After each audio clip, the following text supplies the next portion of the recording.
오늘 시간 주기도문으로 기도하는 법을 배워서 기도의 영역이 넓어지고 깊어지고 높아지고 또 응답받는 기도의 사람 될 수 있기를 주님의 이름으로 축복합니다. 하나님을 위한 기도가 세 가지가 있고 사람을 위한 기도 세 가지가 있습니다.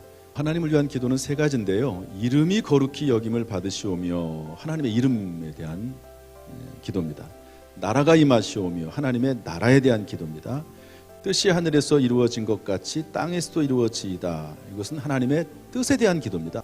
어떤 기도 제목이 있든지 간에 그냥 단순하게 내 마음속에 소원이 있고 필요하니까 그냥 하나님 앞에 달라고 무조건적인 요구하는 것은, 그것은 어린아이의 기도입니다. 조금 신앙이 성장한 기도는 이렇게 하나님을 위한 기도, 이 기도의 과정을 거쳐가면서 내가 지금 원하는 것이, 내가 지금 행동하는 것이 하나님께서 원하시는 것인지, 올바른 기도인지 합당한 기도인지를 분별해 가면서 기도해야 된다 하는 것이죠. 따라서 이 하나님을 위한 기도는 상당히 중요한 기도입니다. 사람을 위한 기도 첫 번째는 뭐냐면, 오늘 우리에게 일용할 양식을 주옵시고, 이런 내용입니다. 일용할 양식이라고 하는 말은 뭐냐면 욕심 부리지 말라는 겁니다.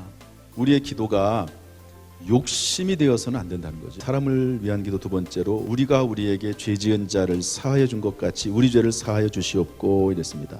이게 무슨 말입니까? 내가 다른 사람의 죄를 용서해 주지 않으면 하나님도 나를 용서해 주지 않겠다는 말이거든요. 여러분, 우리가 왜 다른 사람을 용서해야 되죠? 도저히 용서받을 수 없는 죄를 예수 그리스도의 십자가의 보혈로 말미암아 용서받았기 때문에 그것이 용서해야 되는 이유, 근원이 되는 것이죠. 이것도 꼭 기억해야 됩니다. 온전한 용서는 회개와 함께 성립됩니다. 일단은 하나님이 하신 것처럼 나는 용서를 해놔야 돼요.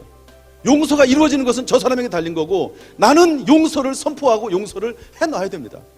그 작업은 해야 돼요. 세 번째 기도가 있습니다. 우리를 시험에 들게 하지 마시옵고 다만 악에서 구하시옵소서. 여러분, 시험에 들게 마시고라고 하는 말은 뭐냐면, 시험이 없다는 말이 아니고 시험이 오지 않는다는 말이 아닙니다. 시험에 들게 마시고는 시험에 빠진다는 말입니다. 여러분, 시험은 옵니다. 시험이 들되 시험에 빠지지 않는, 시험이 와도 시험에 들지 않는 겁니다. 빠져들지 않는 겁니다. 그래서 주기도문을 배워서 기도 응답의 놀라운 역사, 하나님의 뜻을 이루는 거룩한 도구가 될 수 있기를 주님의 이름으로 축원합니다.